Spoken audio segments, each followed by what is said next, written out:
It's a roll of the dice every year. You think about it for months in advance.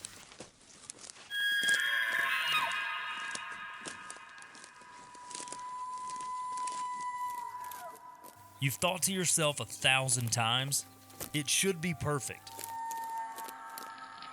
But you just never know until you get there.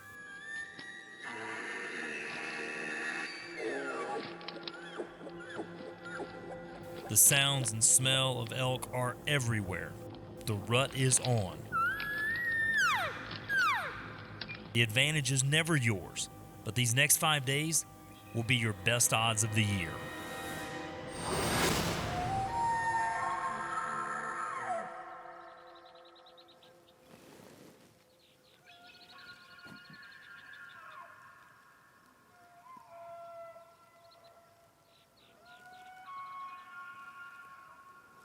There's a bunch of cows. There's a satellite bull right here, but a bunch of cows right here. I haven't seen the herd bull yet. I'm assuming there's one in there, but I'm going to sneak up here and see if I can get a better look.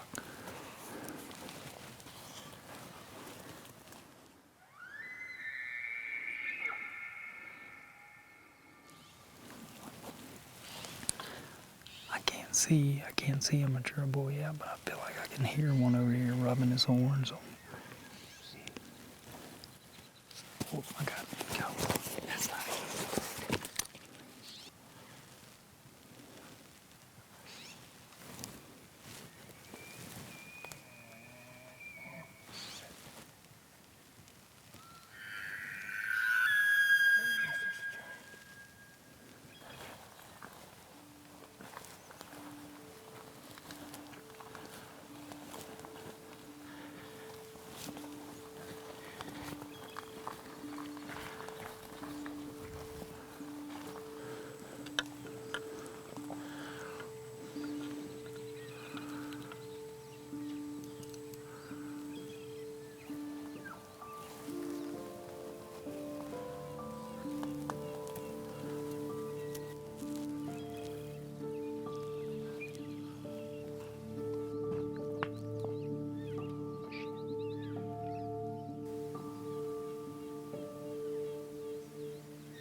Pretty exciting first morning.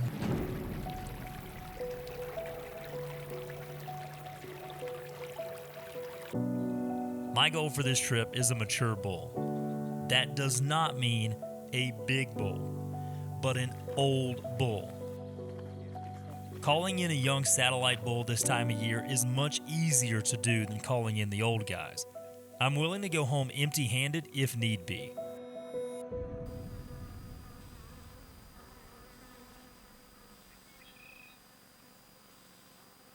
The thing about this place, man, it's a wonderful place, but there's some other big areas around it that hold a lot of elk, and this is one place that it can change. It can change almost daily. 80 degrees today, and the wind's been blowing 30. So we're probably going to wind up coming down the last 30 minutes of the day. We'll see. The only thing more unpredictable than the rut is the weather. Temperatures can vary 50 degrees. The elk will stay bedded in this heat unless they get thirsty. It's an all or nothing proposition. Some might call it boring. I call it peaceful. Either way, this day ended the way I figured it might. Crickets. It's about 6 o'clock. We're in a canyon here. The wind outside of this canyon is probably blowing 30, 35 miles an hour. We might have to spend a lot of time in this canyon the next few days. Got the wind kind of sort of in our favor, up and out. So We're just gonna work our way up here really slow.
Man, I had that bull.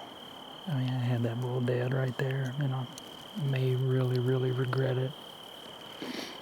But I just didn't think he was very old. He was certainly big enough. I just didn't think he was very old, and I think that he's got a ton of potential.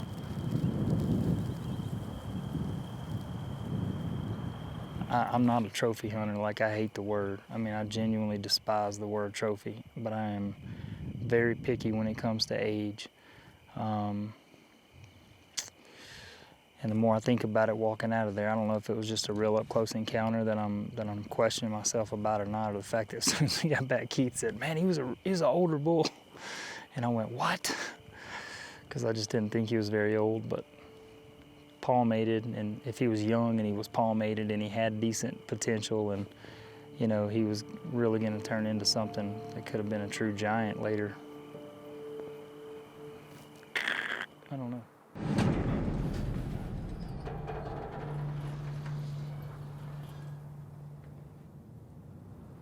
Well, we're back in the same spot that we came in yesterday. We're just a couple hours earlier.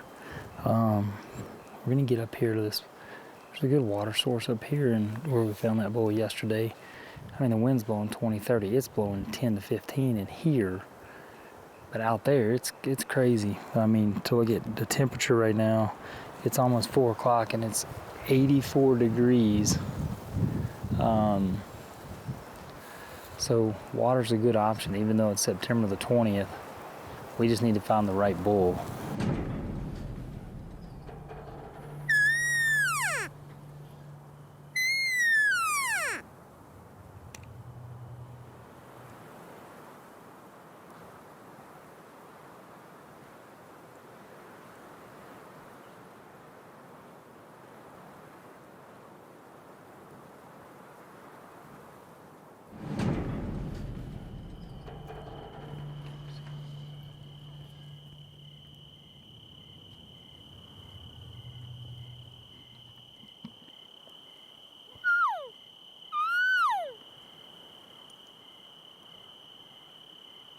think he's probably coming right here to get a drink.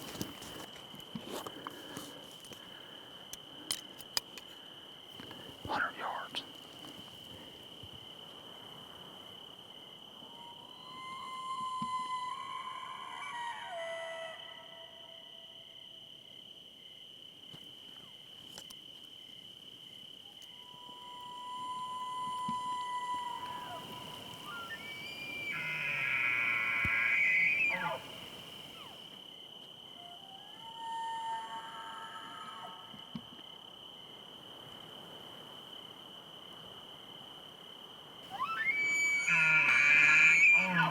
What you think?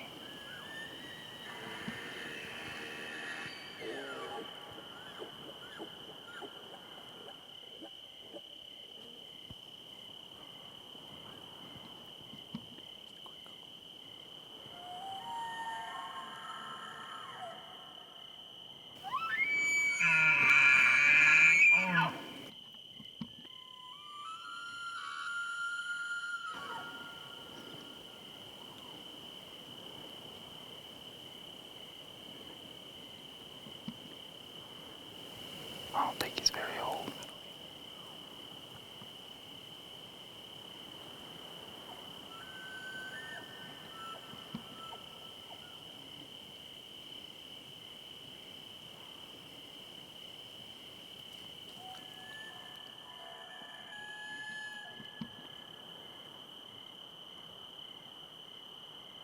He's 40 right there. 41.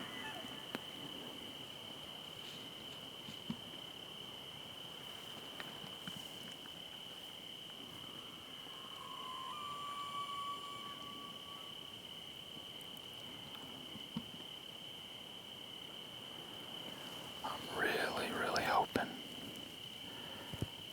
that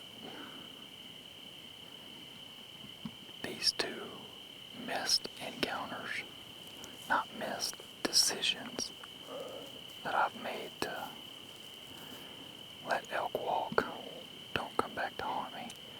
When he got in, you can just see he's not very old. He's broken. He's been fighting, but he's still just not. I don't think that's him.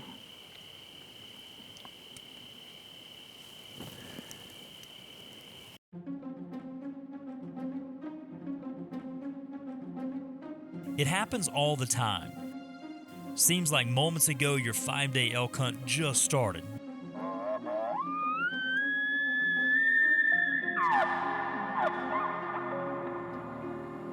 And now, here we are, the last day. Even with the heat and the wind, the elk were still fairly active and thirsty.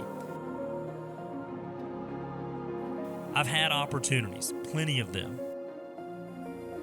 This last afternoon, we've got a plan, and I feel pretty good about it.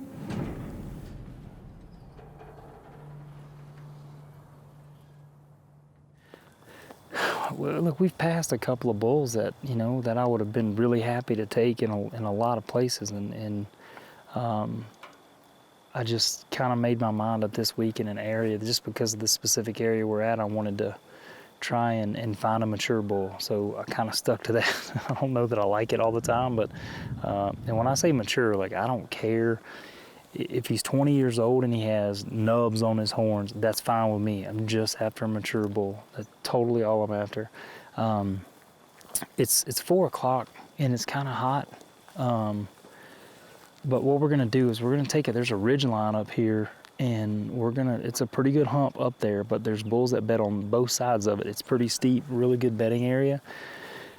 These bulls aren't gonna move until probably 6:30 when the wind really starts to lay down and calm and get calmer. But we just want to get up there and see if we can bugle at one, get one to answer, locate him, and then, maybe get really lucky.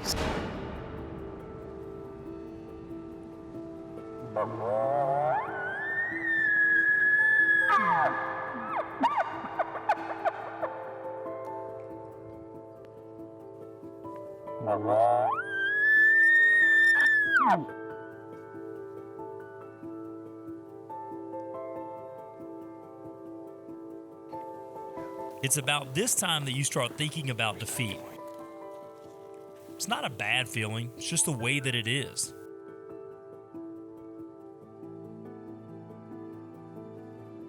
No sign of anything. And then, a glimmer of hope.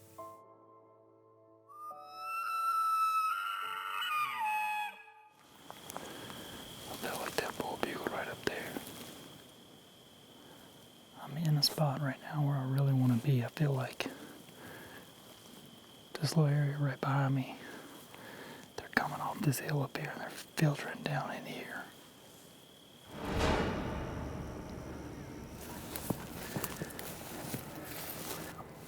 I'm not right very often, but tonight they did exactly what I thought they would. No.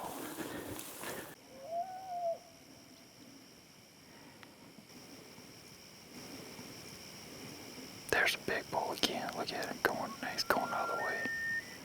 That bull, I can see his rack from here. He's a good bull.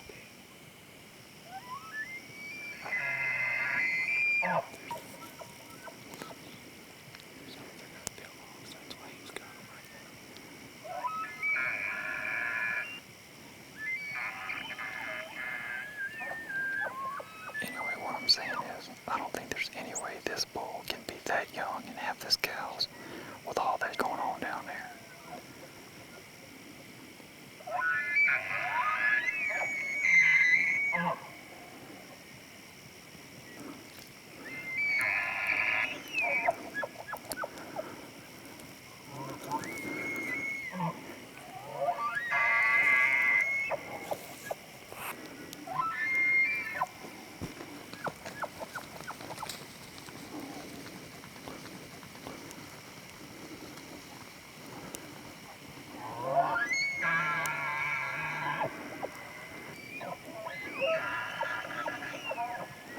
Oh my gosh, man.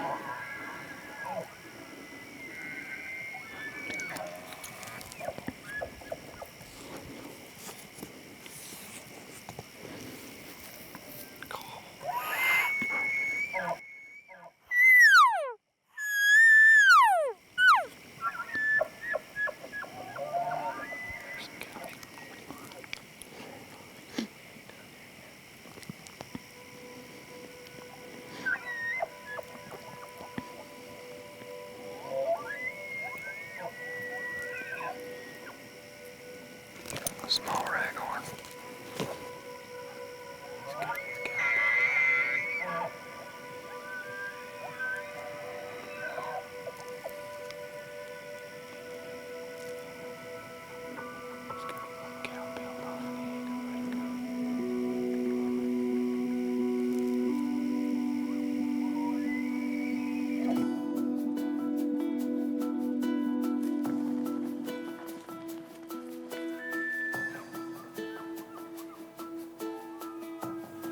So I go home without an elk, and that's okay. This is what hunters do. They spend their hard-earned dollars on tags, gear, clothing, and whatever else. And guess what? A good portion of those dollars goes towards conservation. As hunters, we should feel good about that. We are doing our part, whether or not we go home with an elk.